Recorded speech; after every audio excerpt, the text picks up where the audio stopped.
Okay, our next study in After a Guilty Verdict, looking at treatment, we're looking at anger management. The study is by Jane Ireland in 2000. She's done several studies, but the one we're looking at is a 2000, and she's looking at does anger management, for example, a behavioural system CALM, work at reducing anger and aggression in offenders. Now, there are two types of aggression. The first type is hostile aggression, and this is your hot-headed and impulsive, and this makes up a lot of the crimes are committed quite unnecessary because of the hostile aggression. The second type of aggression is instrumental aggression, and this is quite deliberate and it's carried out for a reason. Now, in prisons, anger management is about teaching prisoners to control their hostile aggression.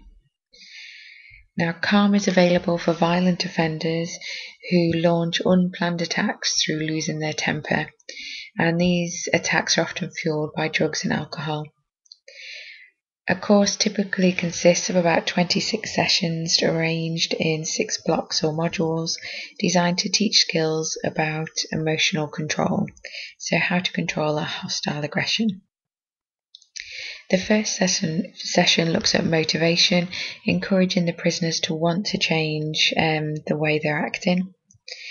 The second module is the prisoners are taught some psychology, so the idea of recognising the biological arousal and how to recognise the sort of changes that will alert them to anger and the hostile aggression that might come from that.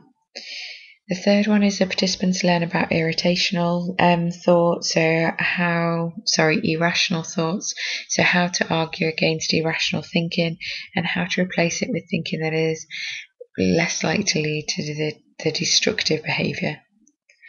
The fourth one is the participants learn communication skills, for example, how to tell the difference between someone being angry against them and someone merely being polite. So this includes lessons on taking responsibility for your own behaviour and not blaming others. So this is your attribution, your internal and your external, and this is a cognitive development.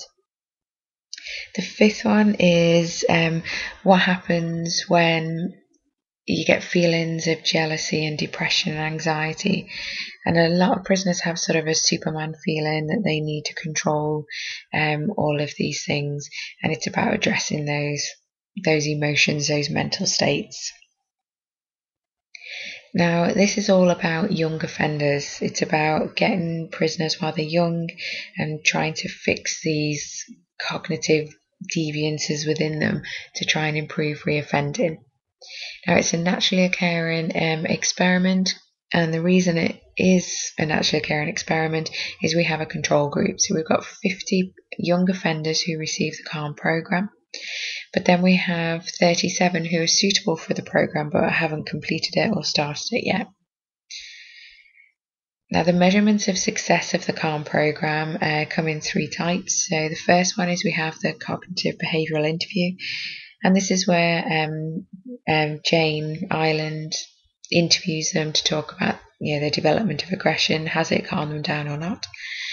They look at the WBC. So this is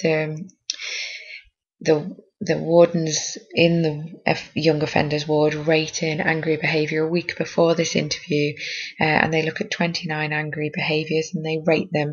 So is a participant a 0, 1 or a 2 on their aggression behaviour, 2 being very aggressive. Third type of measurement is a questionnaire which is completed by the offenders themselves, and this asks questions, roughly about 50 questions, about how they feel their aggression, their hostile anger has improved. Now, the results of these 3 measures all point in one direction, and that is that CALM works. So the interview reported it had made a difference to the hostile aggression. The guards all noticed that the 50 who had received the CALM, there was a noticeable difference in their behaviour, and there was less ratings of aggression behaviour in the week before the interview. The participants themselves in a self-report questionnaire also reported lower aggression. So the conclusion we can draw from this study is that anger management programmes in young offenders, male young offenders, does make a difference to hostile aggression. However, we can't see